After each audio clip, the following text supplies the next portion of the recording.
Ya, sudah kelihatan ya. Sudah, Pak.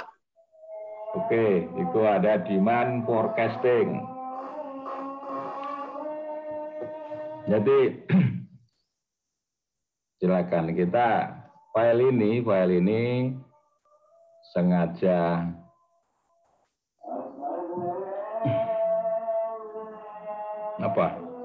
sengaja saya ambil dari file asli ya, kuliah di Introduction to Production and Operation Management yang dia standar dipakai, digunakan di waktu itu di mana ya, di apa itu, di program manajemen ya, program magister manajemen di Kansas University. Ada teman aku dulu di sana. Jadi supaya kita juga paham bahwa ternyata juga sama aja, ya mirip-mirip saja itu kuliah manajemen di luar negeri gitulah ya, yang di negara maju itu sama ternyata dengan materi yang kita sampaikan gitu ya. Nah, ini makanya saya ambil dari asli aja dari sana. Terus, nah, sekarang cerita aja, kita boleh tambah nanti di. Ada adzan nih, kita silakan 5 menit ya. Kita istirahat dulu ya. Sholat dulu.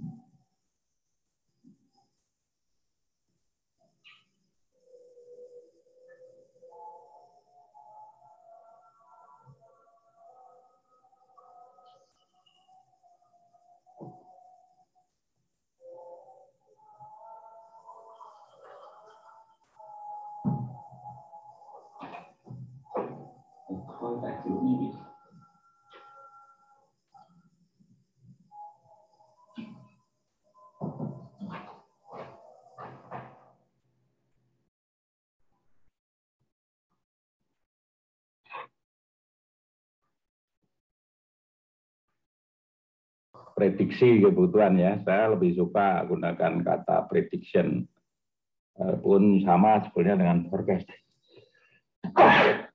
Tapi forecasting itu kan nggak boleh diartikan menduga, tapi kalau ini meramalkan ya, seolah-olah kan kayak dukun ini meramal. Oke, kita lanjut ya. Jadi dalam manufaktur, dalam planning ya, perencanaan. Kalau ini perencanaan produksi di manufaktur itu kita ada beberapa tahapan sebetulnya ya, ada di production planning. Jadi perencanaan produksi itu termasuk dalam global sistemnya adalah manufacturing planning. Jadi manufaktur kan produksi massal gitu ya. Jadi produksi yang menggunakan satu proses yang tetap gitu. Jadi kalau kita mau merencanakan produksi, itu ada beberapa hal yang harus kita lakukan. Yang pertama nih, yang diberi warna kuning ini adalah demand forecast. Jadi peramalan kebutuhan atau prediksi atau pendekatan atau apa ya, perkiraan. Nah, itu istilah forecasting itu bisa, kalau peramalan oke juga, kemudian prediksi atau pendugaan boleh. Jadi diawali dari peramalan karena kebutuhan itu yang akan terjadi kan masih belum pasti. Ini belum pasti ya. Kita harus menduga-duga. Jadi ini on the future kan, terjadinya di on the future itu maka kita ada salah satu caranya adalah forecast, demand forecast. Ya, yang ini akan digunakan dalam perencanaan produksi. Nah, yang lain adalah resource planning. Jadi sumber daya. Ini berkaitan dengan kebutuhan berapa jumlah produk yang akan dibuat. Ya. Ini adalah kemampuan ya sumber daya yang dimiliki oleh manufaktur. Nah, kemudian kalau sudah kita tahu, maka kita bisa lanjut ke master production scheduling. Jadi schedule master produksi. Ya, artinya global, ini global perencanaan produksi. Ya, bagaimana global untuk schedule produksi. Nah, kalau kita sampai di sini akan berkaitan dengan rokat capacity planning. Jadi berkaitan akan dengan perencanaan kapasitas dari produk yang akan kita buat. Ya. Nah, kemudian, nah ini kan demand forecast ini mulai diperlukan pada saat perencanaan produksi dan urutannya adalah ke master dan detail master planning. Ya, schedule dulu, kemudian perencanaan detail.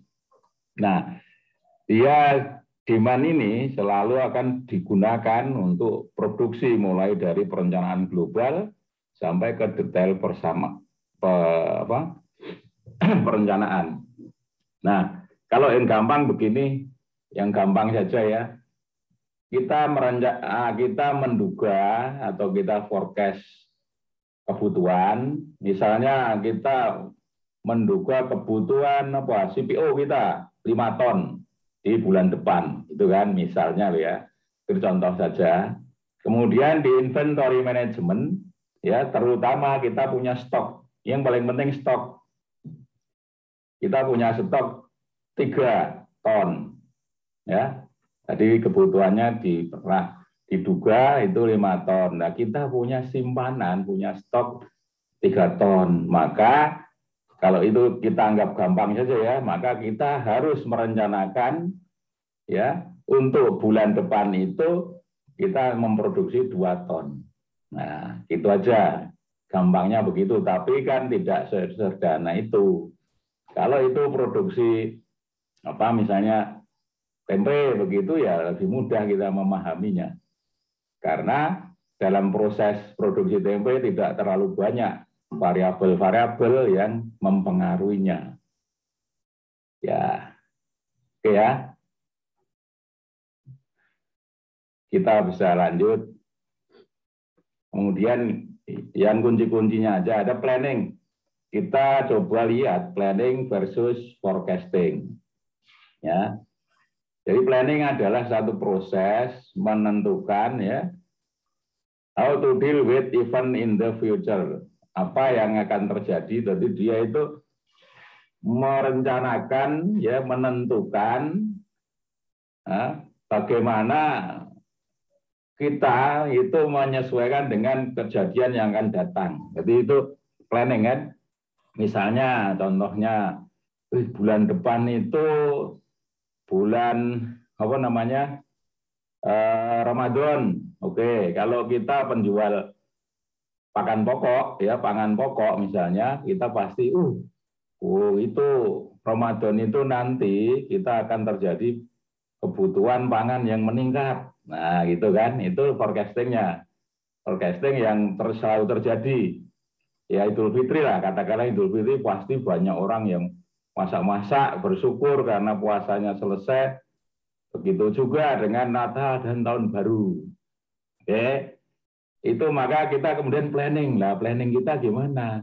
Kita harus merencanakan gimana. Kalau kita masih mampu, kebutuhannya tinggi, maka kita kemudian harus meningkatkan produksi lah untuk menyediakan memenuhi kebutuhan di bulan depan itu di Idul Fitri misalnya gitu. Nah, itu planning. Kemudian forecasting adalah satu proses memprediksi. Jadi yang saya katakan ya forecasting itu boleh prediksi, boleh perkiraan gitu kira-kira what the future will be like, ya. Di kemudian hari itu akan seperti apa begitu, itu forecasting, ya. Oke, jadi urutannya memang forecasting are used as input to the planning process. Jadi awalnya kita memperkirakan kebutuhan di waktu yang akan datang. Kemudian kalau itu naik, nah, maka forecasting itu digunakan sebagai input di dalam perencanaan pemenuhan kebutuhan. Itu intinya gitu aja. Ini bisa dilihat ya, sudah bisa berubah berjalan kan? Aku lanjut ya. Saya lanjut. Saya takut aja kalau ini bisa dilihat ya. Halo, bisa didengar suaraku? Bisa Pak, bisa Pak. Udah berubah juga Pak. Oke ya, sip. Makasih. Soalnya kadang-kadang kan ada error gitu, tidak ini. Oke, kita lanjut. Nah, kemudian type of forecasting. Jadi tipe dari forecasting itu ada yang pada tataran kualitatif teknik, ya, kualitatif teknik. Itu expert opinion, judgment, di dalamnya ada Delphi method, ada scenario prediction. Oke, nanti saya beri satu ini ya, satu contoh yang sederhana untuk Delphi method atau expert opinion itu. Jadi pendapat dari para ahli, ya, pendapat dari para ahli.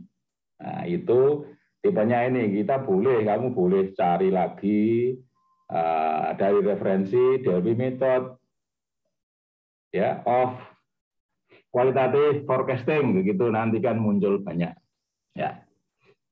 Oke, nanti saya ada satu file yang menjelaskan ini. Kemudian yang tipe berikutnya adalah kuantitatif teknik. Nah, kalau kita bicara kuantitatif teknik itu nanti yang muncul adalah numerical. Ya, ada statistik model, analysis of historical data. Jadi pertama ada statistik model, ya, berdasarkan data tahun sebelumnya, waktu-waktu sebelumnya.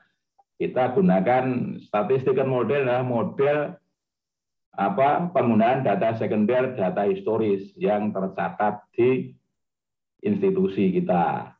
Ya, misalnya itu tentang apapun gitu, tentang pangan, nah kita kan gunakan data statistik, itu adalah salah satu cara. Biasanya itu, nah kan Januari sekian, Februari sekian, nah, kayak gitu kan. Misalnya curah hujan, oke. Kita curah hujan, kalau di tropical region kan kira-kira global scheme-nya itu sudah kelihatan bahwa musim hujan itu, ya, bulan hujan itu terjadi antara Oktober sampai April kan gitu. Itu hujan, bulan-bulan hujan. Jadi awal-awalnya bisa Oktober, November, nah kemudian kira-kira Januari, Februari, mungkin Desember ya juga sudah gede. Tapi nanti akan menurun. Februari, Maret, April mungkin berhenti. Itu pola umumnya. Pola umumnya yang itu sudah tercatat di data statistik, memang begitu polanya. Ya, memang begitu polanya, pola globalnya. Tetapi kemudian kan selalu ada, kalau detailnya gimana? Detailnya ya kadang-kadang bulan Juli masih hujan, ya. Mei masih hujan. Seperti yang mungkin sekarang terjadi karena beberapa ada terjadi perubahan iklim, global climate change. Ya, kalau itu ya itu untuk lain lah, untuk teman-teman kita. Sebenarnya untuk pertanian sih memang seperti itu, karena kemarin kita lihat ya bahwa tanaman itu salah satu pembatasnya adalah climate. Ya, ada climate, adalah iklim, adalah meteorologi, data meteorologi dalam jangka pendek itu meteorologi. Nah, kemarin sudah kita lihat itu sebetulnya saling terkait. Jadi misalnya gampang, tanaman adalah satu-satunya makhluk hidup yang bisa memanfaatkan energi surya untuk membentuk biomasa. Ya, Aina, kan pertama radiasi surya. Tapi kemudian yang lain akan mempengaruhi tentang keadaan lingkungan pada suatu saat. Radiasinya, oke, radiasi menyebabkan fotosintesis ya. Kemudian yang lain kan ada kelembapan, ada angin, ada curah hujan. Semuanya itu nanti akan saling berkaitan, saling berintegrasi ya, interaksi akan menjadi satu model, satu sistem pertumbuhan tanaman, produksi. Nah, seperti itu. Nah ini yang di statistik ini ada trend based model. Jadi tren kecenderungannya gimana gitu. Tadi sudah kita cerita ya, misalnya harga-harga pangan itu mau tahun baru, Natal, ya pasti naik, mengalami kenaikan. Sebelum dia dipengaruhi oleh lingkungan-lingkungan yang lain, perubahan-perubahan yang ada begitu. Kemudian trend based model, smoothing model, kemudian ada regression based model. Sebetulnya ini tren dan regresi ini tiga-tiganya itu saling berkaitan. Kita lihat contoh saja nanti semuanya. Kemudian ada lagi apa? Kalau orang biasanya melakukan forecasting itu lakukan dengan satu model tertentu ya. Kita pilih ini dari sini, pilihannya mana, nanti urutannya. Step in quantitative forecasting adalah model specification. Jadi kita memilih dulu model yang akan kita gunakan. Oke, kemudian model fitting. Determine how well the selected model fit past data. Jadi kita lakukan verifikasi atau kalibrasi antara hasil pendekatan model dengan data aktual. Nah, ini ada model fitting. Kemudian yang ketiga model diagnosis. How well the model perform in mock forecasting effort. Jadi seberapa cocok itu model yang kita gunakan tadi dengan usaha-usaha untuk forecasting itu kan ya itu karena sebetulnya ya satu kejadian di masa yang akan datang itu kan sebetulnya tidak terbatas faktor-faktor yang kita sudah kuasai. Mungkin ada yang lain ya, mungkin ada yang lain yang kita tidak ngerti. Jadi seperti kita misalnya kemarin tuh ya, kenapa harga ini jadi naik sama sekali, harga CPO jadi mahal banget misalnya, efeknya ke minyak goreng dan seterusnya. Nah itu sangat ribet karena faktor-faktornya banyak. Belum lagi kalau kita masukkan politik perdagangan, ya keadaan politik perdagangan internasional, nasional, politik perdagangan gitu ya, bisnis per institusi. Nah masing-masing seperti itu, nah, akan sangat rumit. Nah kalau horizon waktunya, jadi fungsi waktunya ya, forecasting horizonnya itu kita bisa lihat ada intermediate term ya. Intermediate term itu jangka pendek lah, kita sebutnya sebagai intermediate term, itu less than 1 month ahead. Nah, jadi kurang dari 1 bulan, misalnya seminggu atau hari ke berapa gitu, atau bahkan jam. Nah, oke ya. Kemudian short term. Nah, kalau dia sebut short term, nanti di referensi misalnya short term forecasting itu 0 sampai 3 bulan ke depan. Nah, kemudian ada medium term itu 3 bulan sampai 2 tahun. Nah, kalau long term itu lebih dari 2 tahun. Ini satu sebutan kebiasaan saja, horizon forecasting. Nah, karena operasionalnya kan ya terserah perusahaan. Mau membuat forecasting terserah kita, mau forecasting yang mana, begitu kan. Terus Time series data komponen. Ini kita cepat aja, long term increase or decrease. Jadi trennya itu yang disebut tren adalah dalam waktu yang panjang itu naik atau turun, itulah. Kemudian bentuknya linear atau non linear. Linear itu garis lurus. Kalau kita lihat nanti, makanya saya bilang ini lebih juga dekat dengan regresi. Regresi linear adalah regresi yang lurus saja. Jadi persamaannya ya apa? Y sama dengan A plus BX gitu. Jadi variabelnya cuma X dan variabelnya itu satu bilangan. Jadi bukan, tidak ada pembagian dan seterusnya. Linear itu. Ya. Kemudian non linear ini boleh bisa macam-macam. Kalau non linear bisa siklik ya, juga berulang 3 bulan sekali berulang, naik turun gitu. Ini non linear. Jadi ada titik puncak dan titik lembah ya. Titik puncak itu tertinggi, ada terendah, itu titik nadir ya, terendah. Kemudian ada time series-nya, bisa seasonality. Jadi musiman. Ya, musiman seperti curah hujan di kita. Mungkin produksi juga seperti itu. Ya, kemudian cycle.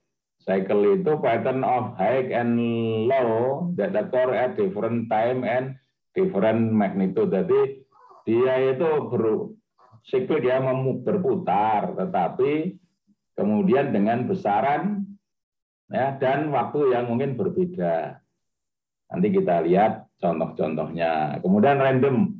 Nah, sesuatu yang random ini yang akan menjadi sangat sulit untuk diperkirakan. Ya, karena faktornya banyak sekali. Atau dia tidak terbentuk lah kalau dengan scatter itu ya. Ini naik turun, ini besar, tidak ada hubungan begitu. Nah, ini yang sangat sulit. Ini mungkin kemarin itu kalau terjadi kita di minyak goreng dan CPO dan juga bahan bakar yang lain itu kayaknya seperti ini. Jadi unpredictable ya, fluctuation in time series. Oke. Dalam waktu yang terurutan itu tidak bisa dilihat apa naik apa turun. Oh, kadang-kadang mau naik turun enggak karu-karuan tuh naik. Nah, seperti itu. Oke. Nah, ini coba kita lihat tren komponen. Jadi kalau ada tren komponen itu seperti itu. Oke. Tren komponen ini kalau kita lihat misalnya apa ini sales penjualan nih. Penjualan ini bulan ya. Kan polanya kalau pola satu-satu ini naik, turun lagi, naik lagi, turun lagi, naik ya. Turun lagi, naik. Tapi nanti seperti ini. Nah, ini kalau dilihat trennya itu kita buat garis lurus ke sini. Regresi nanti kita dengan regresi bisa. Nah, kira-kira semuanya naik. Jadi trennya itu naik. Kan tidak ada tren turun. Ini ada turun tetapi disusul oleh kenaikan yang lebih gede. Ini ada turun tapi naiknya lebih gede. Jadi semuanya cenderung naik. Tren kan kecenderungan. Oke. Terus apa itu? Seasonal plus komponen. Jadi musiman tetapi plus tren. Nanti ini ada, coba kita lihat ya, quarter ini 1, 2, 3 sampai 4, 5 ya. Itu kan naik, turun. Oke. Nah, ini pada waktu berikutnya berbeda, naik lagi, turun lagi. Nah, kayak gitu. Jadi ini disebutnya sebagai seasonal. Seasonal komponen plus trend. Jadi ini musiman ya. Komponennya itu musiman, misalnya ini berapa tahun? 5 bulan sekali kan. Oke. 1, 2, 3, 4, 5, 6, 7, 8, 9. Nah, ini seperti ini. Ya, naik kan. Ini awal, naik sekali, naik lagi, turun. Ini juga begitu, naik, turun. Ini juga naik, turun. Kalau tambah lagi di sini mungkin kira-kira. Oke, lanjut lagi. Ya, cyclical komponen. Jadi ini siklik ya. Ini turun lengkung, begitu naik, nanti turun lagi, naik lagi gitu. Ini per tahun, ya. Ya, ini misalnya harga buat feed, misalnya begitu. Ini tahun, ini di awal tahun turun sedikit, terus naik cukup tinggi ini, turun lagi. Ini kan mengulang di sini sebetulnya. Nah, ini ya mirip-mirip lah. Siklik itu kan berulang, tapi dari komponen-komponennya itu berulang lagi. Kemudian, nah kalau tren tadi, tren yang tadi ya kita lihat tadi kan ini trennya. Semua kan naik nih. Walaupun ini sebetulnya ada turun. Ini dari sini kan turun. Tapi setelah turun naik lagi. Naiknya lebih tinggi dari awal pas dia naik ya. Ini turun, naiknya lebih tinggi lagi ya, naik lebih tinggi. Dan maka trennya adalah positif kalau kita buat itu. Sorry ini. Ya, memang semuanya ini dilingkan dengan apa? Excelnya. Jadi kalau kamu buka ada Excelnya yang bisa untuk gimana ngitung-ngitungnya ada semuanya. Jadi short term forecasting using smoothing model. Nah, kalau smoothing itu nanti cara berikutnya adalah FT forecast time period. Nah, ini smoothing itu yang pertama pakai moving average. Moving average itu rata-rata bergerak. Jadi kita lihat di sini ya, kita punya data 12 bulan. Oke. Ini months ya, 12 bulan. Kemudian pada saat forecast kita gunakan 3 period moving average. Kita lihat tuh data ini kan data bulan 1, 2, 3 ya. Kemudian bulan ini kita jajarkan ke sini. Kita urutkan sebelahnya ini sebetulnya. Jadi ini kan 40. Nah, 50 dengan 40. Nah, jadi di bulan keempat, kalau 3 berarti di bulan keempat itu kita sebetulnya menghitung rata-rata dari 3 bulan sebelumnya. 40, 30, 45 dibagi 3. Maka ketemunya forecast-nya itu 38. Bulan berikutnya 30, 45, 50 bagi 3, 41. Bulan berikutnya itu terus seterusnya. Jadi turun satu-satu ini ya untuk 3 bulan sebelumnya. Tapi kita lihat nih, kita lihat kan sebetulnya yang terjadi 50. Kalau kita mau average 3 ternyata 38. Ini cukup jauh bedanya. Ya cukup jauh bedanya. Nah, ini agak dekat, ini jauh juga ini. Nah, kayak gitu ini dekat juga. Nanti pekerjaan kita, tugas kita adalah mengecek apakah moving average 3 itu bagus, lebih bagus dari yang lain ya. Ya, lebih bagus dari yang lain. Kita kalau ini di Excel kita langsung bisa geser-geser dan kita tahu. Jadi paling tidak kita kalau sudah benar, ini yang paling perbedaannya paling dekat, maka moving average itu kita gunakan sebagai pedoman ya. Kalau sudah bagus berarti 13 kita bisa menduga. Ya, 13 kan tadinya kita tidak punya data, tapi kita bisa duga ini yang ke-13 adalah 46,6667 karena 50 tambah ini. Nah, ini adalah moving average, jadi tren, tetapi kita coba lihat, kita rata-ratakan. Nah, oke. Nah, kemudian kita moving average 3 tadi kan kita coba plotkan begini. Ternyata ini data sebenarnya ini. Kalau moving average-nya ini ya. Ini ya dasinya seperti itu. Forecast-nya itu yang merah jambu, yang apa? New apanya itu yang aktual ya. Aktual new count-nya adalah yang hitam. Terus kita boleh juga moving average 5. Ya, moving average 5, 4, 5, 6, 7 kita boleh coba. Jadi kita coba-coba untuk mencari perbedaan yang lebih kecil. Nah, ini terus ya. Coba 5, misalnya 5 is oke. Nah, terus berapa itu value forecast residual. Nah, ini ada residual ya, ada perbedaan antara AT dan FT. AT yang ini dengan ini. Nah, errornya ini moving average 5, ternyata errornya 5, 5, 2, min ya, min plus ya, ada min plus. Oke. Nah, saya kira yang ini kita lanjut ya, boleh kita coba lanjut tuh. Nanti ada measure of forecast error. Jadi kita di dalam satu perhitungan ya, perhitungan untuk pendekatan dari data yang asli, selalu saja kita harus lakukan verifikasi, kalibrasi. Nah, measure of forecast error. Jadi errornya itu kita cari yang terkecil. Ada beberapa tolok ukur untuk menilai error itu. Jadi pertama adalah cumulative sum of forecast error, CFE. Ini jumlah aja. Jumlahnya berapa toh? Simpangan-simpangannya itu ya. Kemudian mean square error, MSE. Itu ada jumlah square ya, kuadratkan kemudian dibagi n. Ini rata-rata.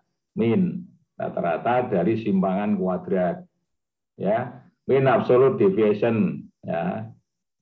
Deviasinya tadi, karena dia ada errornya, itu dia harga mutlakan dibagi N. Min absolute persen error, mapping, itu sama ini, seperti ini, E bagi A, kemudian dikalikan 100, bagi N. Ini adalah, tolak ukur untuk memperkirakan kesalahan dari prediksi, dari forecast. Ya, measure of forecast error continuous ini standard deviation. Ini yang biasa kita punya di metode statistik kita adalah standar deviasi forecast error. Nah, ini standar deviasi kan rumusnya ini. Ya. Kemudian kalau kita ini kan bisa diganti yang apa? Sebentar. Bisa diganti dengan P per 2 dari setengah P kali MAD. Kira-kira hasilnya P itu kan 1 P berapa? 13,4 ya. Ya, itu dibagi jadi ini. 3,4 kok 13 kok 3,14 berapa gitu. Nah, ini bagi ini jadi 1, itu. Ini semuanya ada di buku-buku statistik ya. Jadi kemudian kita semua tadi dari tolak ukur tadi kemudian dibuatlah. Ya, ini forecast, ini misalnya yang 5 period moving average tadi, kemudian kita errornya ini loh. Kita error square-nya ini. Terus cuma dihitung. Absolute errornya ini kan, ini diabsolutkan kan yang minus dari positif semua. Kemudian persen errornya ini. MAD-nya ini. RSFE-nya ini. Jadi semua dihitung, berdasarkan rumus yang tadi ketemu. Yang semuanya ketemu. Biasanya, ya umumnya, ini kan tolak ukur, dari tolak ukur 1, 2, 3, 4 dan seterusnya itu dia saling mendukung. Jadi kalau ini kecil, ini mungkin ya kecil gitu, ya.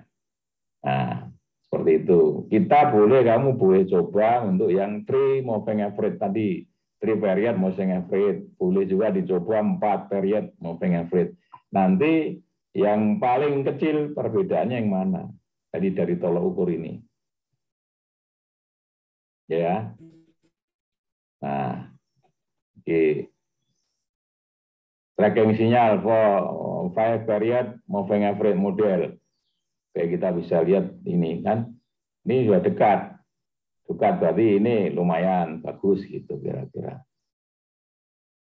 Nanti oke, yang ini saya sudahi. Saya mau sampaikan tadi forecasting yang Delphi method yang sederhana. Saya coba. Sementara saya siapkan, kamu boleh kalau ada yang ditanyakan. Disampaikan boleh saja. Saya coba lihat itu model pengaruh riset sebentar. Tidak ada di sini.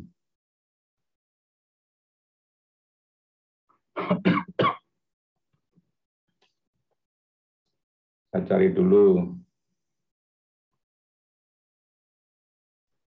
Oh, oke.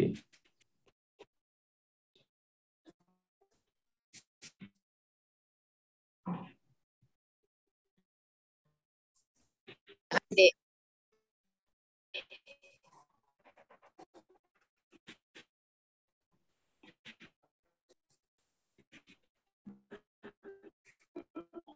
Ya, ini ada yang sederhana. Bentar.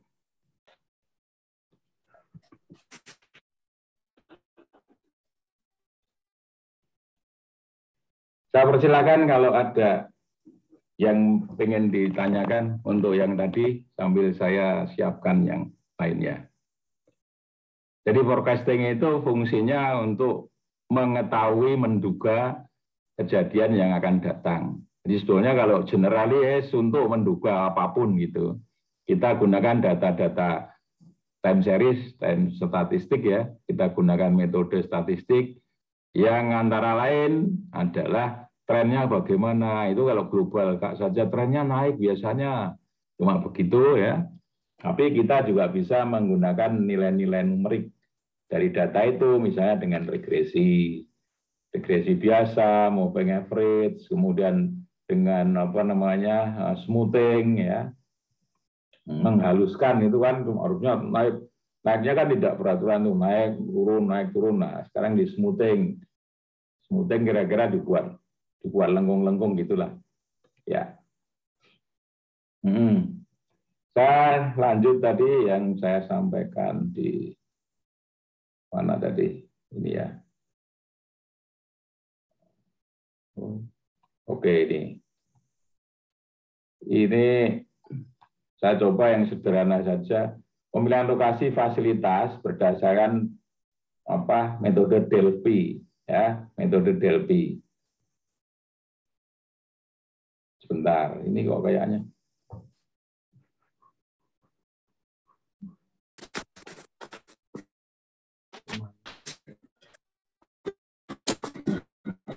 stop sharing dulu, kayaknya ada kesalahan. Halo, ada yang mau ditanyakan? Pilihan lokasi.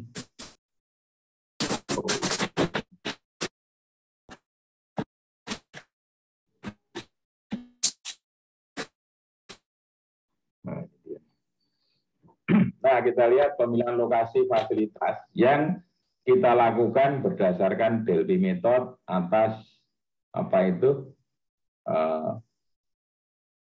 pendapat para ahli. Oke, kita langsung saja, ini kan beberapa nanti kamu boleh baca, bisa baca atau di buku referensinya ya, ada di beberapa buku manajemen produksi. Oke, ini kan ya sebetulnya bagus juga kalau kita ini loh, berbagai faktor yang perlu diperhitungkan kalau kita menentukan lokasi fasilitas lokasi perusahaan kita. Ada beberapa hal yang harus diperhatikan. Contohnya ini berbagai faktor yang perlu diperhitungkan. Kalau kita membangun bisnis, satu, kedekatan lokasi dengan pasar ya, pasti merupakan satu pertimbangan. Kemudian dua, kedekatan dengan sumber bahan baku ya. Terus ketiga, kedekatan dengan tenaga kerja. Empat, sarana angkutan transport yang ada ya. Lima, sumber tenaga air, listrik. Nah, ini adalah utility yang utama. Jadi energi misalnya itu kan akan banyak mempengaruhi ya bisnis kita. Nah, kemudian yang ini internal saja sebetulnya, ketersediaan modal investasi. Nah, kemudian yang ketujuh, iklim, budaya masyarakat, hukum, persaingan, dan seterusnya. Beberapa hal ini sangat penting kalau kita mau memilih lokasi. Kita mau bangun di mana? Bangun di Jakarta. Oh ya, dia pastinya dengan government dekat, tetapi wah, masa pabrik sawit mau di Jakarta? Kan berarti harus ngangkut TBS dari Medan, dari ya kayak gitu pertimbangannya ya. karena dia akan sangat mahal bahan bakunya itu. Nah, satu hal, kedekatan dengan sumber bahan baku, maka kemudian kalau kita lihat mil, ingat ya, mil selalu dibangun di dekat kebun sawit, ya, karena bahan bakunya ada di kebun sawit. Coba bayangin, ya, maka di Jawa kan ya hampir tidak ada mil. Ada di beberapa kecil-kecil yang ada memang ditanam sawit, mulai ada ditanam sawit di beberapa lahan kering, lahan marginal di Jawa. Ya, memang sekarang ada, tapi global itunya tidak ada. Lanjut, saya mau kenalkan yang itu, yang gampang. Nah, cara sebenarnya tim pengambil keputusan ini kita DLP ya, jadi pendapat para ahli yang kita tunjuk ya, dilakukan pemilihan tim orang-orang kepercayaan perusahaan atau bisa kumpulin para ahli-ahli untuk dia berdiskusi, ya, dia berembuk tentang keahlian mereka. Misalnya seperti ini, ya, kita bagi ada alternatif lokasi, itu kita mau bangun perusahaan lah, misalnya begitu, atau kebun ya boleh saja, misalnya contoh saja kok, Jogja, Jakarta, Bali. Oke, kita ada 3 pilihan tempat. Ini mungkin sudah didahului lagi dulu dengan minat. Tadi investor itu minatnya ada di Jogja, Jakarta, Bali. Atau ini boleh ditawarin kepada investor kan. Nah, kita kemudian dari ahli ekonomi pemasaran gitu, dia diminta pendapatnya, ahli pemasaran misalnya begitu. Jogja nilainya 2, ya. Oke, kemudian Jakarta 5, kemudian Bali 3. Nah, dari ahli tenaga kerja, silahkan kamu buat ya keputusan gimana perbedaannya antara Jogja, Jakarta tentang tenaga kerja. Sekarang juga yang sumber daya air nih, silakan menurut mereka, ini ahli-ahli semua itu kita pilih ya. Kemudian kita persilahkan. Saya tidak tahu, saya orang jenderal gitu kan, bekas strateginya perang-perang, saya tidak ngerti. Tapi saya punya dana untuk investasi ini gitu di Jogja, Jakarta, Bali, misalnya mau buat pabrik sepatu misalnya gitu. Nah, kemudian ahli pajak juga seperti itu. Nah, ini kemudian pendapatnya itu, ini kira-kira skornya kan mulai dari 1 sampai terbesar 5. Ya, 1 sampai 5. Misalnya ya, 1 adalah yang terbaik, kemudian 2, 3, 4, 5, itu maka jadinya seperti ini. Kalau di total, nilai totalnya 17 untuk Jogja. Ya, Jakarta 15, Bali 18. Ya, nah kalau itu 1 adalah yang terbaik, maka yang terkecil inilah pilihan yang terbaik yang dipilih 15. Karena apa? Karena dia merupakan jumlah dari penilaian masing-masing item yang diberikan oleh ahli dengan kriteria 1 itu paling bagus, 2 lebih turun lagi, 3 turun sampai 4, 5 itu paling kurang bagus gitu ya, paling kurang cocok misalnya gitu. Ini 1 amat sangat cocok, ya, 2 sangat cocok, ketiga cocok, keempat kurang cocok, kelima tidak cocok misalnya begitu. Jadi kita pilihkan 15. Ini sudah merupakan pendapat ahli-ahli dalam diskusi mereka. Nah, seperti ini disebutnya sebagai DLP method. Ya. Saya hanya tunjukkan itu. Kemudian ini kita cepat saja juga boleh. Ini dengan analisis biaya. Analisis biaya dalam penentuan lokasi. Itu ternyata bisa dibuat juga, ya, sederhana. Yang ini sederhana. tapi logis juga, ya. Jadi perusahaan itu kan kalau memproduksi sesuatu ada biaya tetap dan biaya variabel, ya. Kalau kita menggunakan alat mesin apapun gitu, teknologi juga ada biaya tetap dan biaya variabel. Ternyata kalau kita pisahkan biaya tetap dan biaya variabel, itu kita bisa membentuk satu persamaan. Seperti ini.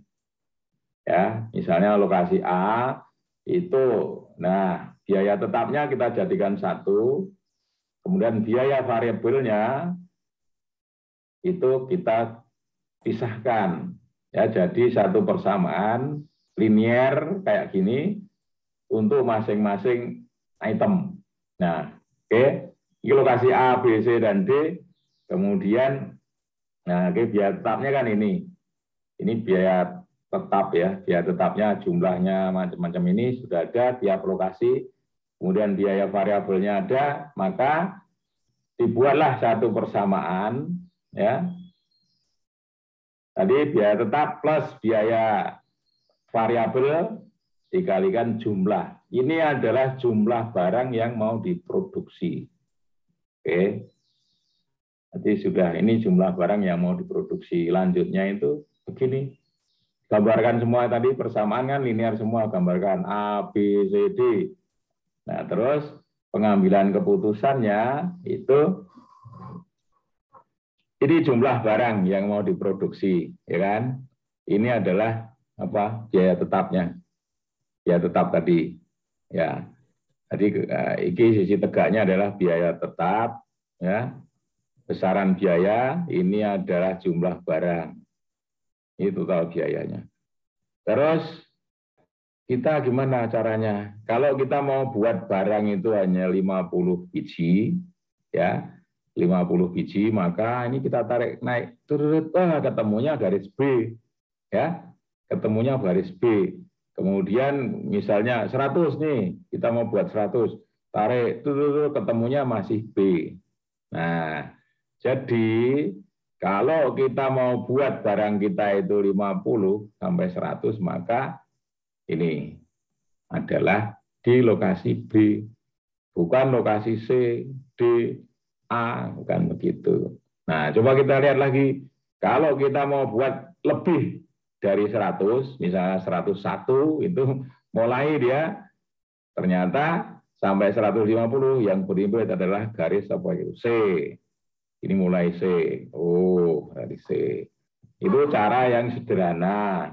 Tapi ini kalau tidak terlalu rumit, masalahnya bisa juga digunakan. Ya. Kemudian kalau masalah lokasi, nanti ada juga yang kita gunakan model transportasi. Oke. Ini saya tutup saja. Kita coba. Oke. Coba diskusi, kamu boleh tanya sekitar 10 menit gitu ya. Saya persilahkan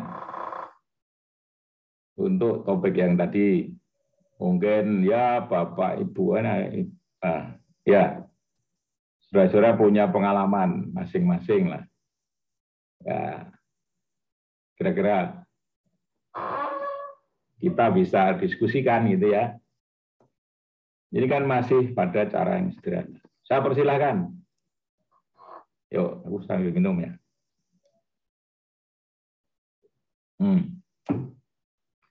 Ada? Kalau belum ada yang di itu ya enggak apa-apa, kan kita biasa aja. Maksud saya, kalau kita menemukan sesuatu, menghadapi sesuatu, kan ya pertama baru kita, aku baru lihat itu, gimana? Nanti kan belum bisa untuk kita diskusikan itu. Maka coba lihat.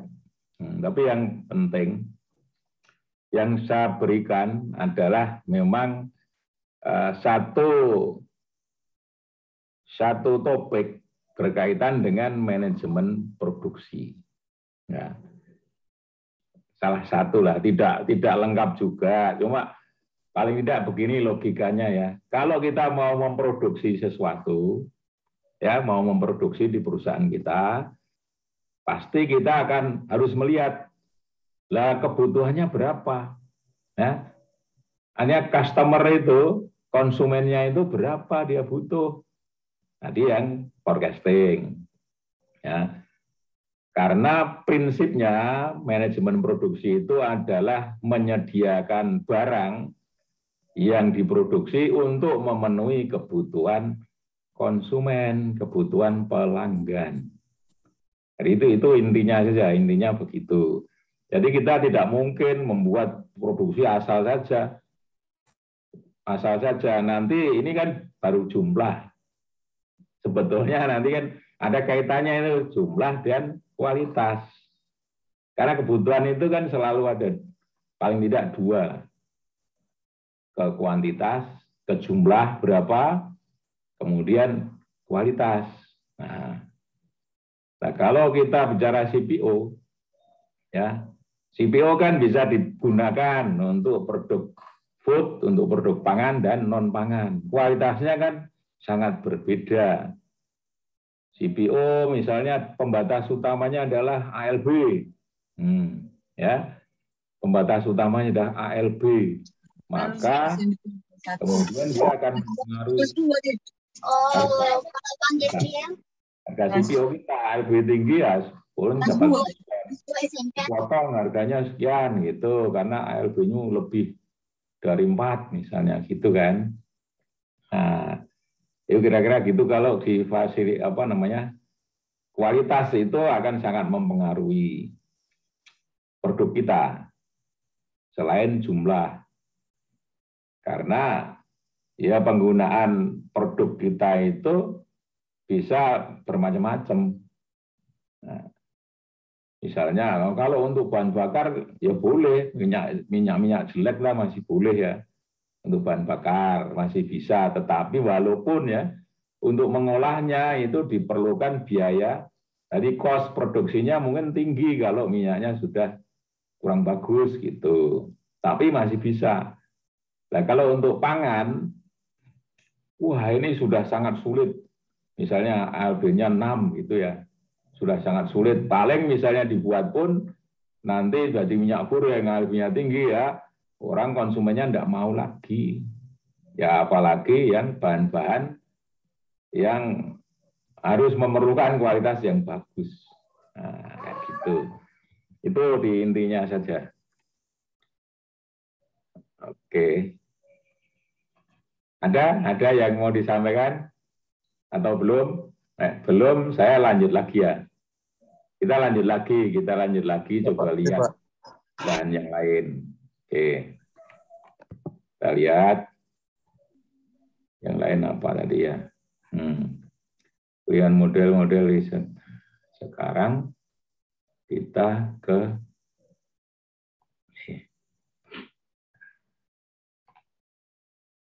sini.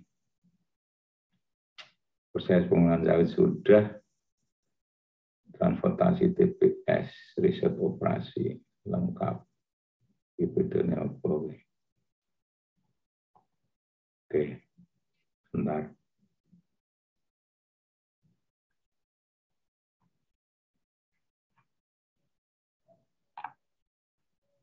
Riset operasi. Aduh, salah ya. Salah. Sama sini.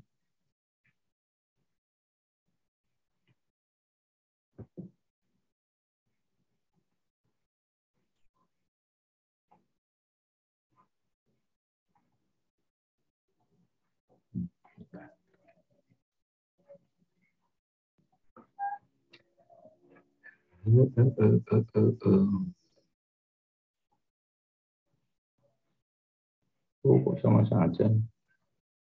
Western.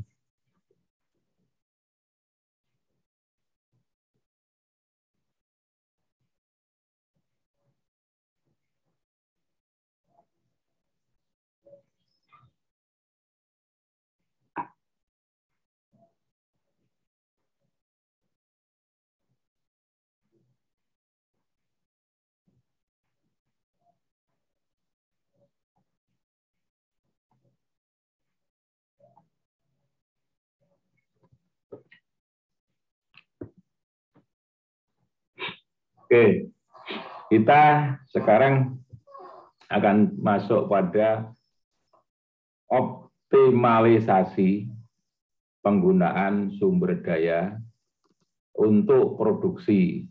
Ya, optimasi penggunaan sumber daya untuk sistem produksi yang kita hadapi gitu. Kita coba share ya. Nah, sebentar, topiknya itu di mana?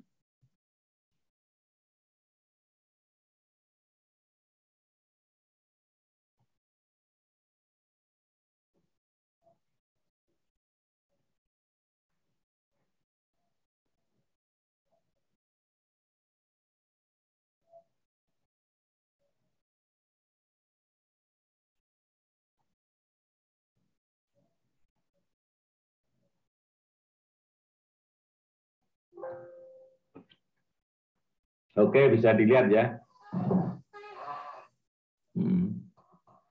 Saya coba jelasin. Jadi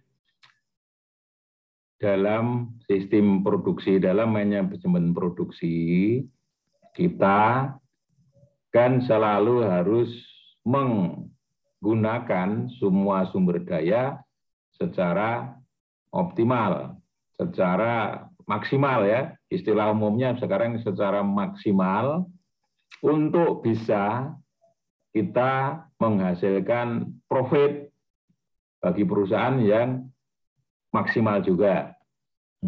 Jadi dalam manajemen produksi yang seperti kita ketahui, kita lihat kemarin ya, minggu pertama sampai ketiga, itu intinya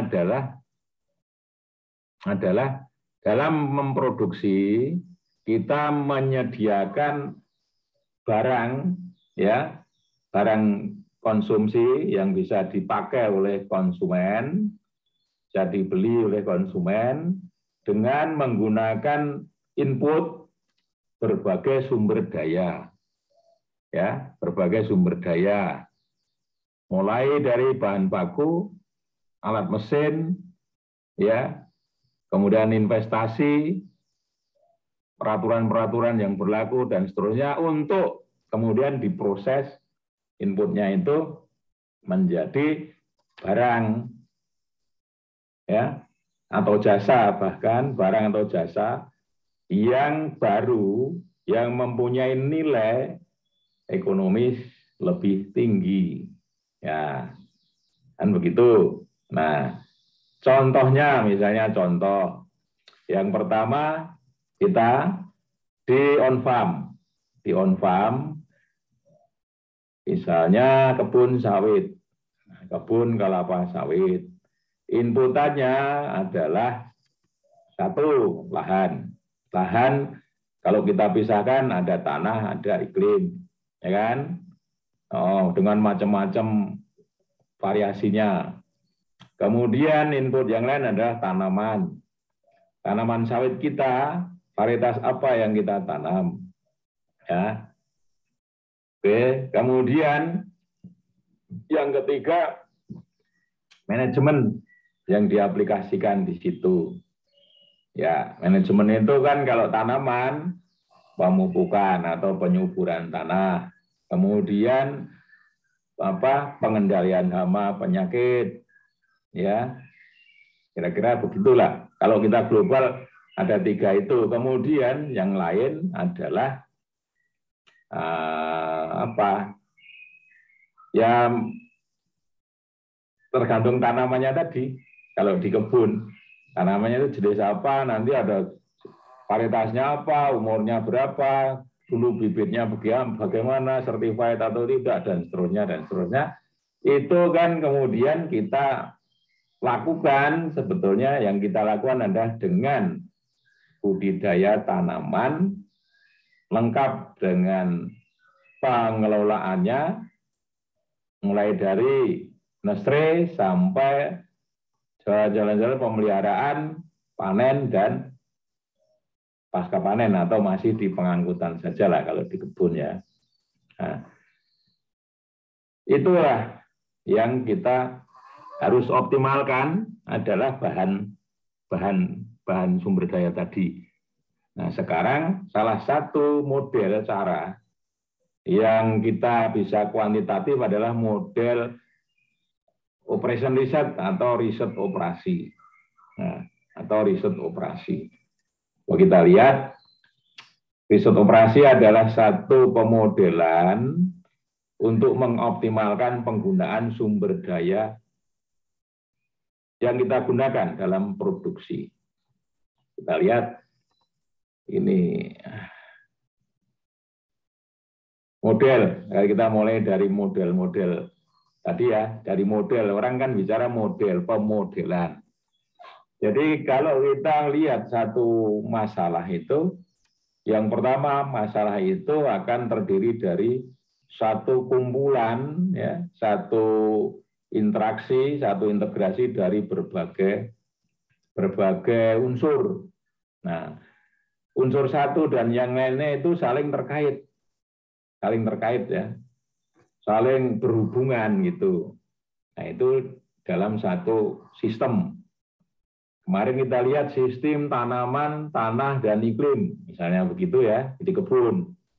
Kalau di pabrik kita lihat di mil itu kan gabungan juga, dia merupakan gabungan dari bahan baku, bahan tambahan, bahan proses, kemudian mesin macam-macam ya, mulai dari mesin yang ada di reception unit sampai mesin yang di storage tank sana, macam-macam begitu, plus operatornya, operator SDM-nya, kemudian teknologi yang dia pakai. Nah, itu kemudian hasilnya dari TBS, kalau di pabrik dari TBS munculnya adalah CPO. Nah, ada kita lihat ada integrasi antara bahan baku, ya. Bahan baku pasti harus dipilih yang terbaik, karena dengan bahan baku yang terbaik saja, kalau prosesnya nanti ada yang kurang bagus, mungkin luarannya agak berkurang juga mutunya. Oke, kalau kemudian TBS, ya, karakteristik umum dari TBS itu kan karakteristik umum berkaitan dengan jumlah rendemen minyak ya, CPO, dan mutu. Kalau TBS-nya mentah, itu mungkin mutunya dilihat dari ALB mungkin bagus, ya, mentah itu. Ya agak sudah tua tapi masih kriterianya masih mentah. Misalnya F1 gitu ya. Kemudian kalau diperas, kalau sudah dipres, keluarnya CPO sedikit, tapi mutunya bagus. Gitu? Nah, nanti kan pasti kalau perusahaan akan mikir di situ sedikit, tapi harganya misalnya mutunya bagus, harganya sekian kali lipat. Nah, perusahaan akan selalu mikirnya begitu. Ya. Tapi kalau dia masak, lah yang dicari kan yang fraksi masak yang pas. Nah, yang pas itu adalah turn off ya, gabungan yang kita pilih antara kurang masak atau mentah dengan lewat masak. Ketemunya ternyata yang di pas itu. Karena itu kan grafiknya kalau mentah itu sedikit tapi mutunya bagus. Kalau semakin karena ke kanan-kanan semakin lewat masak, itu minyaknya banyak tapi mutunya rendah. Jadi kita lakukan itu turn off ya. Turn off antara dua kriteria itu. Jadi ketemunya ternyata kalau kita coba ketemunya adalah di masak yang pas. Jadi jangan lewat, jangan kurang. Itu kalau secara fisik teorinya begitu. Nah, kemudian kita mengenal model selanjutnya adalah ada model physical model, itu model ikonik. Ya, dalam bentuk miniatur gitulah kira-kira ini gampangannya ya. Kemudian anak model lebih abstrak sama dari model ini karena tidak kelihatan sama antara model dengan sistem yang nyata. Ya, umumnya lebih berguna. Ini model dinamis, dimanipulasi, dapat menunjukkan situasi yang dinamis. Jadi dirubah-rubah. Ini analog model. Ya, lanjut lagi. Kemudian kalau linear programming itu adalah matematikal atau simbolik model. Karena semuanya kita bawa kepada numerical, ya, bentuk gitu ya, bentuknya sistemnya ke numerik kan. Nah, ini adalah model paling abstrak, tetapi untuk manajemen produksi yang sekarang itu arahnya memang ke kuantitatif manajemen. Kuantitatif manajemen itu orang harus bisa menunjukkan dengan bukan hanya oh ini baik, ini buruk, tetapi kalau baik itu nilainya berapa atau indeksnya berapa, kan begitu yang sekarang. Ya, sifatnya paling abstrak, menggunakan pengerat simbol matematik untuk menunjukkan komponen-komponen dan hubungan antar mereka dari sistem yang nyata. Ya. Nah, dia masih bedakan lagi nih. Model deterministik dibentuk dalam situasi penuh kepastian. Maksudnya itu kepastian misalnya 2 tambah 2 ya 4. Ya. Ya. Kemudian memerlukan penyederhanaan dari realitas karena kepastian jarang terjadi. Lah, kita lihat lagi kalau itu model forecasting kan sesuatu itu terjadi sebagiannya tidak pasti loh. Tidak pasti, maka nah itu realitasnya itu jarang kepastian itu terjadi. Itu. Nah, keuntungannya dapat dimanipulasi dan diselesaikan lebih mudah. Itu yang model deterministik. Contohnya itu kalau kita menanam tanaman nih, kalau di kebun ya, kita menanam tanaman varietas tertentu sudah diketahui potensinya, kemudian dipelihara sesuai dengan persyaratannya, maka pasti tanaman itu akan tumbuh ya dengan baik kalau lingkungan dan pengelolaannya baik sesuai standar, kemudian akan berproduksi sesuai potensialnya. Itu deterministik untuk yang tanaman. Nah, kemudian yang lain adalah model probabilistik dalam kondisi ketidakpastian, jadi uncertainty. Ya, contohnya misalnya apa? Kita menduga cuaca, ya, kita menduga banjir, kita menduga hujan, ya. Kalau dengan data statistik tadi, forecasting hujan misalnya, kita bisa umumnya bulan-bulan Juli, Agustus itu tidak ada hujan. Kan itu general fenomenanya begitu di tropical region. Tapi kan kalau faktanya, oh ternyata masih ada hujan deh. Kemarin aja Juli di tempatku masih hujan deras, nah misalnya begitu. Kan tidak pasti, sebetulnya tidak pasti. Nah kalau probabilistik itu memang mengikuti satu model tidak pasti tadi. Kita bisa menduga tapi kejadiannya belum tentu. Ini banyak diikuti, digunakan model probabilistik itu pada orang-orang lingkungan. Nah, kalau saya di hidrologi, ya hidroklimatologi itu semuanya modelnya probabilistik dengan banyak peluang kejadian, tergantung peluang kejadiannya. Lebih sulit dianalisis meskipun representasi ketidakpastian dalam model dapat menghasilkan suatu penyajian sistem nyata yang lebih realistis. Ya, ini pengantarnya saja.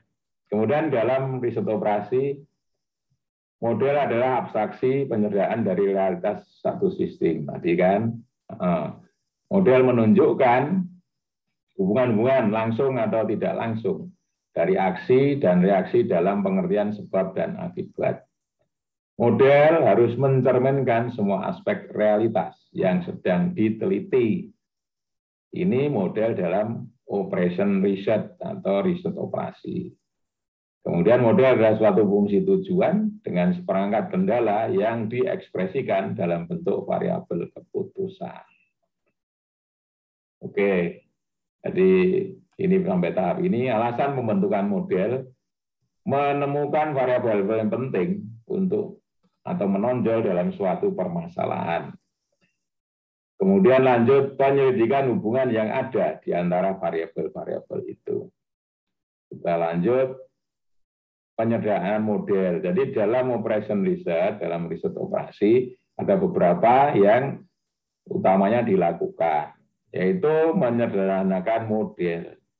Sebetulnya model itu tidak linear, tetapi meliniarkan hubungan yang tidak linear. Sebetulnya itu ya bengkok-bengkok sedikit gitu ya. Tetapi supaya mudah, oh ini trennya kan naik ini, oke, ya linear naik gitu. Nah, kita berusaha mengurangi banyaknya variabel atau kendala juga.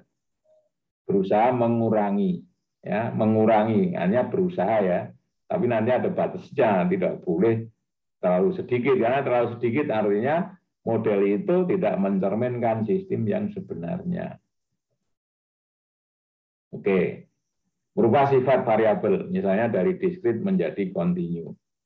Ya, ini continue kan time series tadi. Misalnya continue itu kalau variabel peubahnya itu tambah dari 1, 2, 3, 4, maka kemudian kita kan menggunakan regresi kita 1, 2, 1,5 berapa, gimana? Nah, dengan regresi kita bisa mengetahui nilai Y-nya itu. Kalau kita masukkan X-nya 1,5. Nah, oke. Pembentukan model sangat esensial dalam riset operasi karena solusi dari pendekatan ini tergantung pada ketepatan model yang dibuat. Ya, ini kalimat ini sedikit tetapi maknanya sangat penting dan sulit. Ya, jadi kita perlu latihan. Nah, nanti kita oke lah tahap terus setelahnya ini perumusan definisi dan seterusnya. Kita coba lihat saja langsung ya di contoh. Nah, satu contoh riset operasi adalah linear programming. Ya, kita akan masuk ke sini supaya lebih mudah memahami. Pengertian contoh masalah perumusan model, metode penyelesaian, grafik dan simplex, interpretasi hasil, analisis sensitivitas, penyimpanan bentuk baku, dan seterusnya ya. Kita ada semua dari sini. Kita coba lihat. Nah, ada satu prinsip yang penting ya. Mana itu? Oh, ini ada yang bilang. Oke. Prinsip, setiap organisasi berusaha mencapai tujuan yang telah ditetapkan sesuai dengan keterbatasan sumber daya. Jadi tadi kan di awal saya bilang optimalisasi penggunaan sumber daya. Kan? Oke. Kita punya sumber daya, kita punya bahan baku, kita punya SDM, kita punya alat mesin. Nah, dalam sistem produksi dia itu harus kita gunakan seefisien mungkin untuk memperoleh produk yang optimal. Ya. Kemudian dengan teknik linear programming atau programasi linear itu kita akan coba mengoptimasi penggunaan sumber daya. Teknik pengambilan keputusan dalam permasalahan yang berhubungan dengan pengalokasian sumber daya secara optimal. Itu kita bisa gunakan model linear programming. Kita lanjut. Nah, ini kita lewat saja, lanjut. Nah, karakteristik persoalan dalam linear programming. Ada tujuan yang ingin dicapai, tersedia beberapa alternatif untuk mencapai tujuan, ada sumber daya dalam keadaan terbatas. Jadi di alam ini kita harus ingat ya bahwa semua sumber daya yang ada dalam industri kita pasti dalam keadaan terbatas, bukan tak terbatas. Oke, kita ya hampir semuanya. Kalau kita lihat dari sedikit saja, dari perkembangan air bersih untuk minum ya. Dulu orang bilang air kan ada di mana-mana. Ya, ada di mana-mana, kita tinggal jalan minum. Nah, tetapi kemudian perkembangan lebih lanjut ternyata polusi air itu juga semakin berkembang.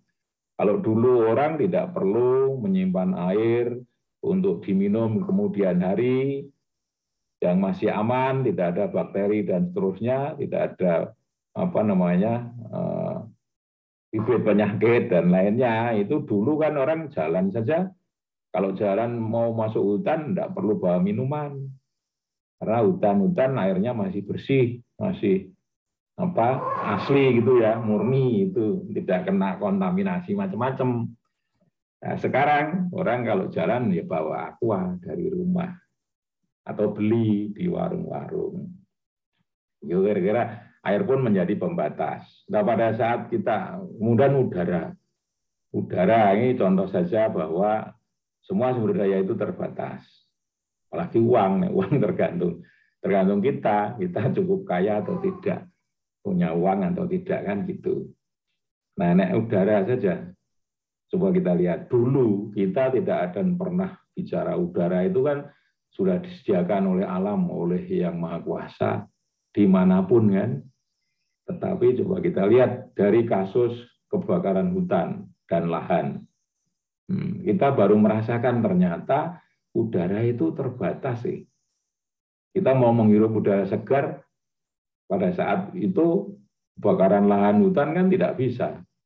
Sampai batas negara. Jadi misalnya kita kebakaran di Rio, nanti orang Malaysia, orang Singapura, ini udaranya kotor, ini bersih, polusi, macam-macam begini, karena Indonesia kebakaran, misalnya gitu. Itu contoh dari keterbatasan sumber daya.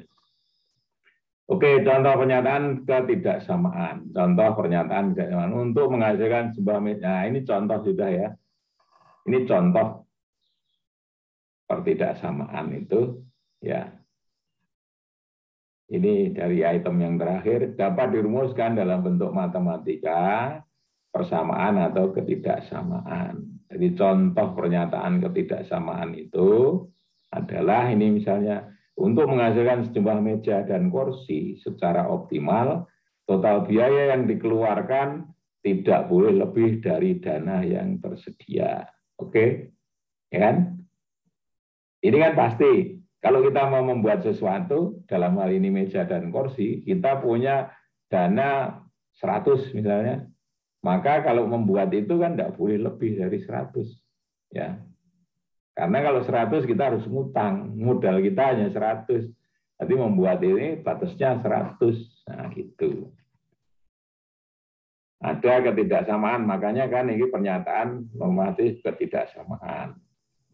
Ya, terus contoh operasionalnya gini. Jadi permasalahan itu bisa diselesaikan dengan linear programming itu secara grafis. Kalau dia dua variabel dan secara matematis numerik ya, matematis numerik itu artinya kita banyak bicara angka-angka gitu dan rumus-rumus itu dengan simplex method. Nah, ini silakan kalau kurang lengkap cari referensi buku Operation Research. Kalau dulu di saat kita MMP mulai, saya sudah kopikan satu buku saja yang diberikan di perpustakaan adalah Quantitative Management for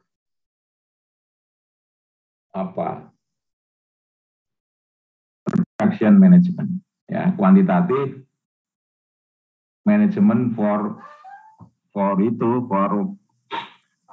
Operation Management. Ini contoh saja supaya kita lebih mudah.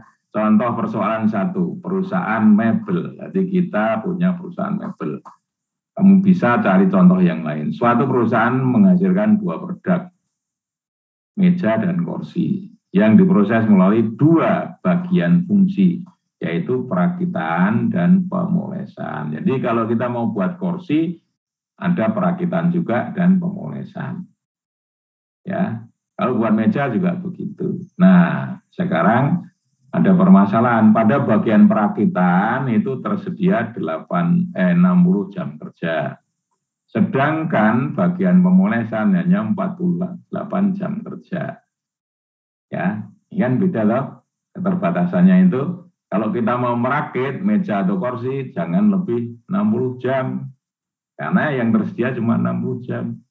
Kalau kita mau memoles meja dan kursi, jangan lebih 48 jam.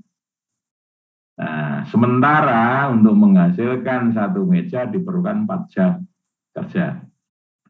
untuk perakitan dan 2 jam kerja pemolesan. Sedangkan untuk menghasilkan 1 kursi diperlukan 2 jam kerja perakitan dan 4 jam kerja pemolesan. Oke. Jadi ada hal-hal yang membatasi perusahaan bisa membuat meja dan kursi dengan jumlah tertentu. Nah, masih ada informasi lain, laba untuk setiap meja dan kursi yang dihasilkan masing-masing adalah 80.000 untuk meja dan 60.000 untuk kursi. Ya, oke. Ya. Orang kalau tidak memperhatikan faktor pembatas, jadi ada pembatas jam kerja tadi, ya pasti akan ngomong saja dia, ya buat saja Pak semuanya meja, karena meja 1 itu keuntungannya 80.000, sementara kursi hanya 60, kan begitu. Tapi persoalannya bukan hanya itu kan kalau tidak ada pembatas. Ya kan? Artinya kita free, mau buat 100 jam ya bisa, berapapun bisa. Itu memang kita jawabannya ini. Nah, karena ada faktor-faktor pembatas inilah, maka ini kan berkaitan dengan keterbatasan sumber daya tadi ini, faktor-faktor pembatas ini. Maka pertanyaannya adalah berapa jumlah meja dan kursi yang optimal dihasilkan. Ya, supaya perusahaan dapat keuntungan terbesar. Kita lihat tuh kemudian. Nah, persoalan tadi kalau dirumuskan dalam bentuk tabel adalah ini prosesnya melalui perakitan dan pemolesan, kan? Waktu yang dibutuhkan per unit kalau meja itu perakitan 4, kursi 2. Tapi ada kendala, ini adalah faktor pembatas. Adalah SDM yang terbatas. SDM apa Pak? Waktu. Jadi kalau perakitan itu mau buat berapapun meja, kursi, tetapi batasnya 60 jam. Nggak boleh lebih. Karena ya sesuai jadwal yang lain-lain, tenaga kerja dan seterusnya itu waktunya hanya sekian loh. Pesanannya harus jadi dalam 60 jam, misalnya begitu. Ya, maka nggak boleh lebih. Tuh. Kalau lebih kan yang beli nggak jadi. Pemolesan misalnya ini karena kegiatannya macam-macam berinteraksi dengan SDM, alat, mesin, dan pesanan mungkin waktu pemesanan meja kursi itu jadi hanya 48 jam. Sementara laba per unitnya memang di meja. Tapi bukan berarti kita terus buat saja semuanya meja. Nah, tadi kan saya bilang kalau tidak ada kendala ini, kendala perakitan dan pemolesan, oke, kita jawabannya buat saja meja sebanyak-banyaknya. Nanti akan diperoleh keuntungan sebesar-besarnya. Jangan buat kursi. Nah, oke kayak gitu. Ya. Terus perumusan dalam bentuk matematika, ini yang sudah di linear programming, maksimumkan laba 8 M, 8 meja, 6 kursi. Jadi ini di 10 ribuan. Ya, 10 ribuan saja. Jadi kalau persamaan mah bisa saja dituliskan 0 semua, tapi kan ribet ya. Kalau kita nulis manual, ngetik juga harus tambah 0, 0, 0, 0, 0, 0, nah, kan dalam persamaan bisa ditulis begini dengan satuannya ditulis hanya dicantumkan sana di awang-awang gitu ya. Dan boleh. Dengan kendala, maka ini disebut fungsi kendala. Fungsi kendala adalah satu persamaan ketidaksamaan yang akan membatasi proses pembuatan. Kita tinggal masukkan 4M plus 2K tidak boleh lebih dari 60. Itu di perakitan. Ini kendala waktu perakitan. Yang ini kendala waktu untuk pemolesan. Nah, di dalam linear programming itu selalu masih ada ini namanya kendala non negatif atau positif. Jadi ya wajar kalau kita mau membuat sesuatu itu kan minimal itu 0 kan. Ya tidak membuat. Kamu mau buat berapa? Ya paling kecil adalah 0. Aku tidak membuat. Ya gitu, ini maksudnya kendala non negatif. Jadi kalau kita membuat kan barang kan masih ada wujudnya. 1, 2, 3 kalau bulat. Ya, nanti masih ada nanti yang bulat-bulat itu kalau membuat kursi masa separuh kursi. Nah gitu. Kalau membuat meja masa setengah meja kan artinya belum selesai. Oke, nah penyelesaiannya sekarang begini. Ini sebenarnya di depannya sana saja, enggak apa-apa. Ini kan ada kesalahan letak saja ya pada saat saya copy. Oke, kita selesaikan. Ya, terus saja.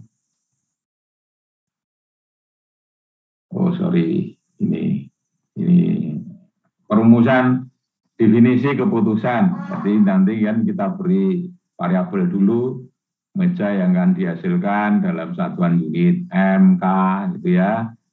Kemudian perumusan fungsi tujuan. Laba tadi dituliskannya seperti ini. Maksimumkan.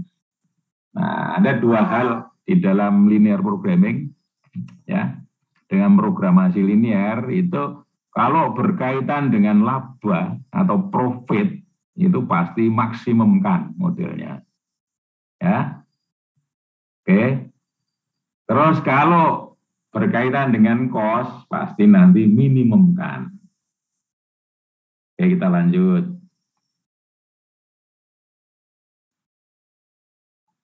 Nah, perumusan kendala proses perakitan. Tadi masukkan saja kan.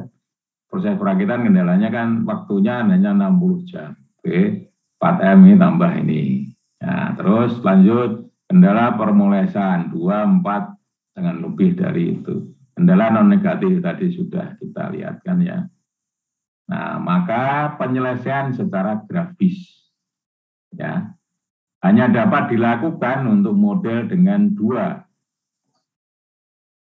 variabel keputusan ya. Karena apa? Grafik kita kan hanya grafik bidang ya. Bidang toh ada absis, ada ordinat. Nah, ini namanya koordinat bidang. Maka hanya 2 yang bisa kita tuliskan. Dalam hal ini adalah kursi dan meja. Oke, kalau gina manual ini kita cari kertas grafik. Kertas grafis itu ya, yang milimeter blok itu loh, milimeter grafis itu.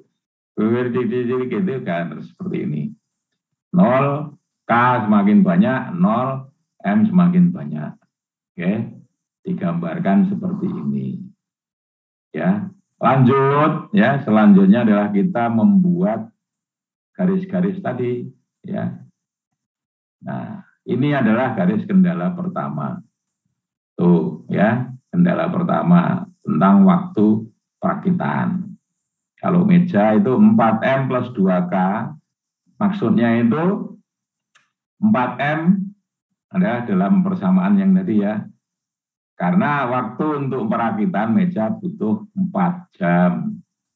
Jadi 4 jam merakit meja, ya 2 jam merakit kursi, itu jangan lebih dari 60 jam. Itu. Nah, M-nya adalah yang akan kita cari, adalah variabel keputusan yang akan kita cari. M-nya itu berapa jumlah meja, K-nya berapa jumlah kursi, supaya profit kita maksimum, profit perusahaan maksimum. Oke, gambarkan ini, caranya gampang banget, nolkan M, K-nya ketemu, nolkan K, M-nya ketemu kan, ini garis ini ketemu. Wah, kira-kira dia adalah regionnya itu, daerahnya, areanya adalah ini, yang kuning itu. Kemudian kita lanjut pada pembatas kedua, pemolesan. Jamnya, batasnya adalah 48. 2M, 4K, jangan lebih dari 48 oleh garisnya ini. Caranya gampang sama seperti tadi, nolkan M ketemu K, nolkan K ketemu M. Ya. Oke, kita sudah punya regionnya adalah yang abu-abu ini. Nah, oke. Kemudian overlap ya, atau potongan intercept antara kendala 1 dan kendala 2, itu disebutnya sebagai daerah visible region atau daerah yang layak yang memenuhi syarat. Oke, ya kita lihat ini kan perbedaan. Jadi jangan sampai buat meja dan kursi itu lebih dari 60 pada saat perakitan, karena waktu yang tersedia cuma 60. Nah, kan ini tandanya lebih kecil sama dengan 60. Jadi kita lihat di grafiknya itu bukan ke sana arahnya, tetapi arahnya lebih kecil dari 60. Jadi lebih kecil dari baris batas ini. Jadi makanya arahnya ke sana, ke kiri menuju ke 0. Karena tidak boleh ke kanan kan, melebihi 60. Ini demikian juga ini, jangan lebih dari 48, maka arahnya ke sini menuju ke 0 semua garis-garis itu. Nah, kalau sudah di-overlapkan akan ketemu visible region yang hijau ini. Ya. Terus kita bisa lanjut. Nah, langkah berikutnya kalau sudah adalah mencari titik B. Ini kok ketemunya 2,6 ya? Ya. Nah, kalau ini sih pasti tadi dinolkan kan ketemu ini kan. Nah, nolkan ketemu ini juga. Nah, ini juga ketemu dinolkan apa? Dinolkan M ketemu K. Ya kan gitu. Dinolkan K ketemu M. Kan yang ini, yang titik ini. Yang ini potongkan saja garis ini dengan garis ini. Ya. Yang B itu caranya adalah potongkan garis ini dengan garis ini. Garis pembatas pertama, pembatas kedua potongkan. Oke, kemudian kita coba-coba laba rumusnya tadi kan ini toh, dalam puluhan ribu tadi. Masukkan titik A. Titik A itu ada 0 dan K-nya 12. Ini toh, masukkan. Ternyata labanya hanya 72. Masukkan titik B. Masukkan B-nya M12 K6. Masukkan itu 132.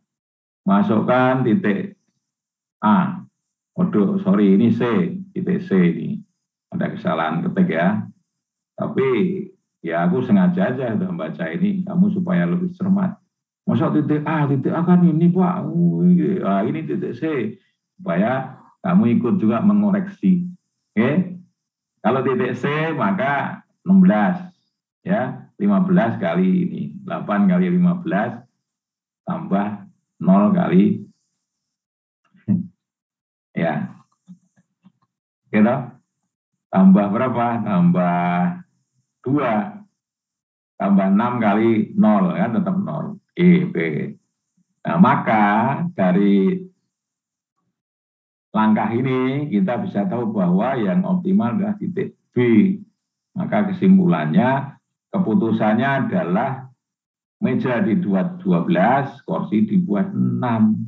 Laba yang diperoleh adalah 132 kali tadi 10 ribuan loh. Nah, 132 ini terus 10 ribuan. Oke lah, ribuan 10 ribuan ini kayaknya harusnya 132 kali 10 ribu kan tadi. Kurang 01 nulisnya kali ya. Oke, enggak apa-apa. Ini sudah ketemu ini yang pertama. Nah, tadi sudah ketemu yang pertama. Kita sementara kita stop dulu ya. Nah, oke, silakan tadi kalau mau disampaikan, ditanyakan. Jadi ringkesannya adalah dalam penyelesaian optimasi untuk keuntungan ya, untuk laba, kita kalau hanya 2 variabel bisa selesaikan secara grafis. Karena gambar grafis kita itu kan bidang, hanya X dan Y, hanya X dan Y. Nah, sebetulnya dalam perkembangan grafis dan komputer itu kan kita bisa membuat, kalau di Excel saja kita bisa membuat 3 kan, koordinat kan, 3 koordinat. Jadi ada X, Y, dan Z. Itu di Excel kamu boleh buat grafik dengan 3 dimensi. Jadi dalam perkembangannya sebetulnya bisa juga dibuat 3 dimensi.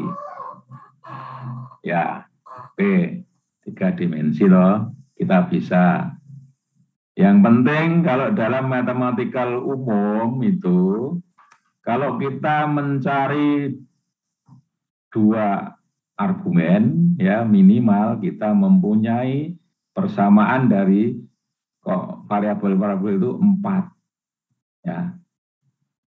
Kalau kita mencari 1 argumen, kita cukup punya 2 persamaan, kita bisa selesaikan. Nah itu pedoman umumnya.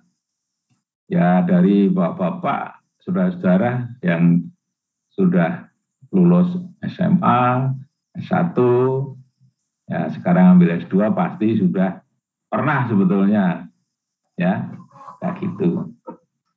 Oke, ya itu boleh dilihat lagi kalau memang perlu, kalau tidak ya lanjut. Jadi oke, apa ada yang mau ditanyakan? Boleh kita. Oh, sudah hampir jam 5. Oke, saya beri waktu 10 menit lah kalau ada yang tanya. Iya. Halo semuanya. Saya sih, ya Mas Marwan ada pertanyaan? Oke, buka aja enggak apa-apa, kita diskusikan. Mungkin sudah, kalau belum juga biasa aja. Dan saya kan sudah berkali-kali ya kasih kuliah, kasih diskusi, memandu diskusi kita tentang berbagai kuliah yang memang saya berikan. Jadi memang kan begini ya, itu ya saya mungkin juga begitu. Kalau masalah-masalah yang harus menggunakan pemahaman pemikiran kita, itu kadang-kadang baru lihat itu ya kita belum bisa memahami penuh itu. Kan prosesnya itu kita baru ketemu, ya. Kalau sama itu proses seperti kita punya teman gitulah. Kita ketemu orang di jalan ya baru ketemu sekali ya pasti kemarin itu siapa itu? Belum kenal aku, enggak ngerti kan gitu. Ini kan misalnya baru ketemu ini linear programming sekarang. Ya kan baru mulai memahami tadi, oh linear programming itu kayak gitu, kayak gini. Jadi memang perlu pengendapan, ya perlu diendapkan dulu mungkin. Nah, caranya gimana? Ya pasti kalau belajar pengembangan teknologi itu caranya adalah dengan praktek. Ya, dengan praktek.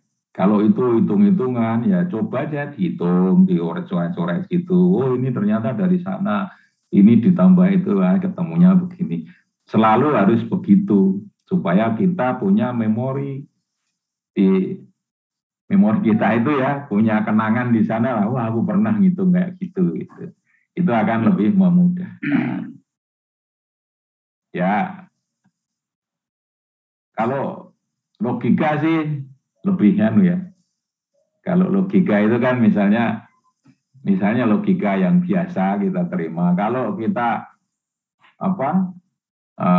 pada ruangan yang gelap pasti kita melihat itu agak sulit. Ya itu kan logika saja. Jadi kalau kita punya satu cangkir gelas, satu cangkir teh misalnya ditambah satu cangkir ya pasti jadi 2, itu logikanya begitu. Artinya sedikit tambah sedikit jadi banyak, kan logika begitu. Tapi kalau kemudian ini kalau 1,5 ditambah 2/4 lah harus mikir lagi. Jadinya berapa? Lah itu perlu waktu untuk pengendapan. Oke ya.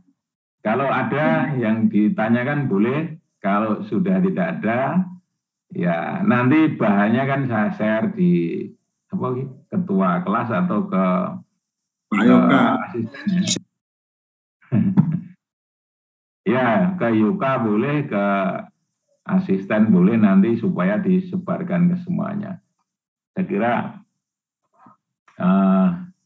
boleh itu tadi kan baru satu sebetulnya, baru contoh satu. Yang kedua juga ada, tapi kayaknya kamu baca dulu nanti di bahannya. Yang ini saya share, kemudian besok mungkin minggu depan atau di tengah jalan di hari apa itu boleh kita chat gitu ya, ini gimana gitu boleh lah. Tapi ya jangan terlalu banyak gitu ya. Tapi bisa, kalau perlu ya bisa. Atau sebetulnya itu kalau menurut saya ya, tapi kan waktunya barangkali kamu sulit, kamu boleh juga kan dalam satu kelas ini ketemu Zoom aja di antara kamu, kemudian kapan gitu, supaya dibahas lah bahan-bahan kuliah itu akan sangat berarti. Jadi kalau dulu namanya kan itu asistensi ya, asistensi itu kan untuk meningkatkan percepatan memahami sesuatu yang baru itu. Saya kira kalau sebetulnya di prakteknya sih, saya kira semuanya sudah melakukan itu, hanya mungkin tidak secara numerik, tidak secara kuantitatif, tetapi logikanya aja, wah ini kalau permintaan banyak ya kita masih bisa buat tambah lagi gitu ya, kayak gitu.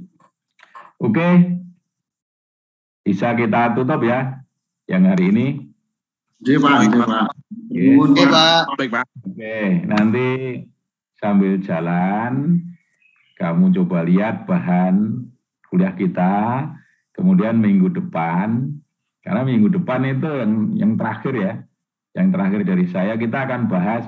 Jadi tadi kan kalau dua variabel kita bisa lakukan secara grafis, analitis, manual, kita hitung ini, tambahkan ini gitu.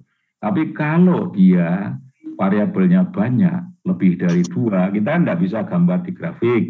Maka kita punya software. Nah, di software itu nanti akan cukup banyak. Jadi hampir semua item ya yang kita pelajari di manajemen produksi itu semuanya bisa ditangani oleh software yang nanti akan kita lihat, itu akan kita pelajari globalnya saja, karena kan waktu kita terbatas, tidak mungkin semuanya. Hanya bagi kamu-kamu yang tertarik untuk kuantitatif metode itu, silahkan nanti didalami.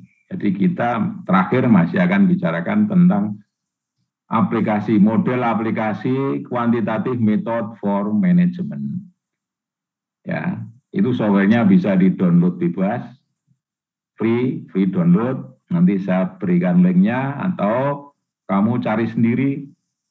Free download QM for Windows gitu. Ada akan keluar, sekarang mungkin versinya ke-4, ke-5, atau mungkin sudah keluar ke-6.